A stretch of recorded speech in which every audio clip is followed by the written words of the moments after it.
Project Pigeon. During World War II, psychologist B.F. Skinner convinced the military he could train pigeons to guide missiles. And shockingly, the military funded it. Here's how it worked. Inside the nose cone of a missile, Skinner installed a tiny screen projecting an image of the target, usually a ship. Pigeons were trained to peck at the image of the ship. Wherever they pecked, the missile's steering fins adjusted.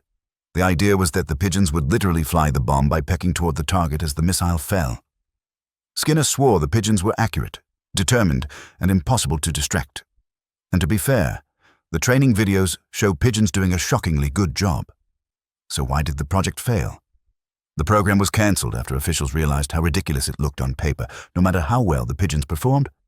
Despite the cancellation, Skinner fought hard to keep the project alive, arguing that pigeons were less prone to mechanical failure than early electronic guidance systems. But the military ultimately decided that, no matter how impressive the tests looked, they couldn't rely on a weapon whose accuracy depended on the mood, hunger, or attention span of a bird. Still, Project Pigeon was real. America nearly used kamikaze pigeons. Bat bombs. If pigeons guiding missiles sounds odd, then here's something worse. The U.S. military tried to weaponize bats. During World War II, a dentist named Little Adams pitched an idea to turn millions of bats into incendiary devices. The plan? Strap tiny timed explosives onto bats, release them over Japanese cities at dawn, let them roost in buildings, then ignite dozens of tiny fires everywhere at once. The logic wasn't completely insane. Japanese cities were built largely of wood and paper. 1,000 scattered fires could outperform a single massive bomb. The military actually built bat delivery bombs and ran tests. And here's where everything fell apart.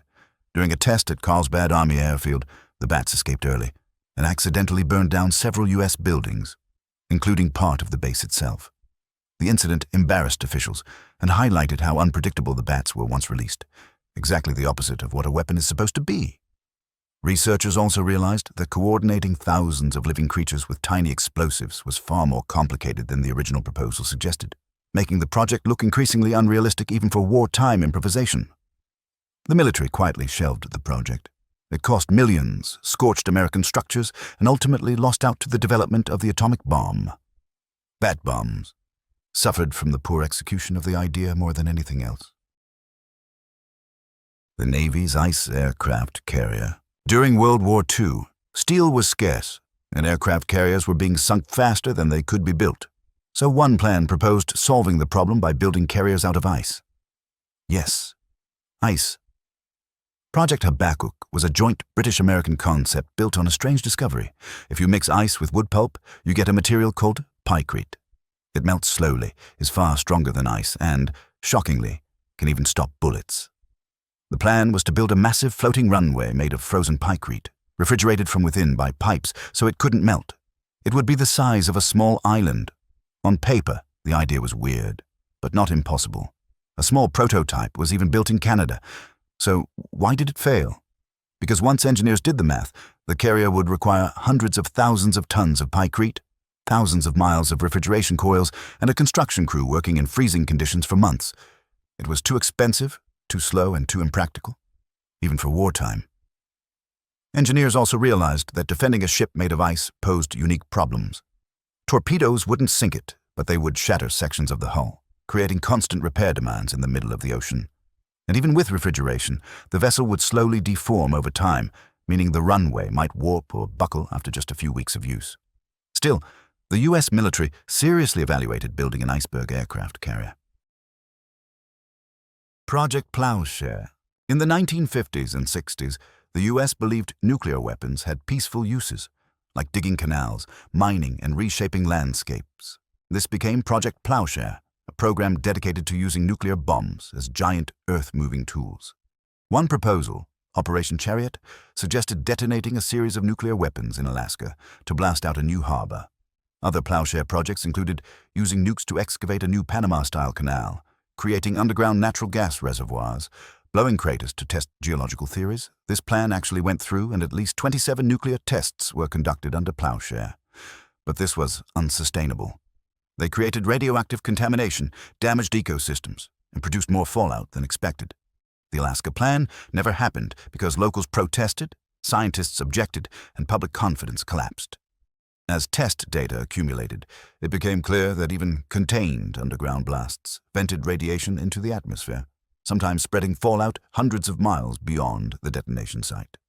By the late 1960s, the program had become a political liability, and even its original supporters admitted that the environmental and public health costs far outweighed any theoretical engineering benefits. When people realized that peaceful nuclear explosions still left behind radiation, Plowshare died quietly. The flying aircraft carrier. Before drones existed, the Air Force had another idea: use a giant bomber as a flying aircraft carrier. Project Pigeon, fighter conveyor, tried to attach a fighter jet, specifically an RF-84 reconnaissance aircraft, to the belly of a B-36 bomber. In theory, the bomber would carry the fighter long distances, drop it mid-air, then retrieve it after the mission. Like a mother bird launching and catching a baby bird. Except both birds are made of 1950s metal and are flying at hundreds of miles per hour. The concept technically worked during tests, but barely. The hookup procedure was dangerous, unstable, and required precision flying that bordered on impossible in real combat. Crosswinds alone could cause a disaster, much less actual combat.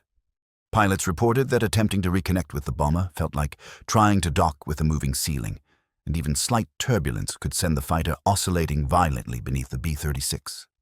The Air Force eventually concluded that the system posed more risk to its own pilots than to any enemy, sealing the project's fate. Pigeon was cancelled after only a few missions. But for a brief moment, the U.S. tried to create a real flying aircraft carrier. The Navy's nuclear-powered airplane.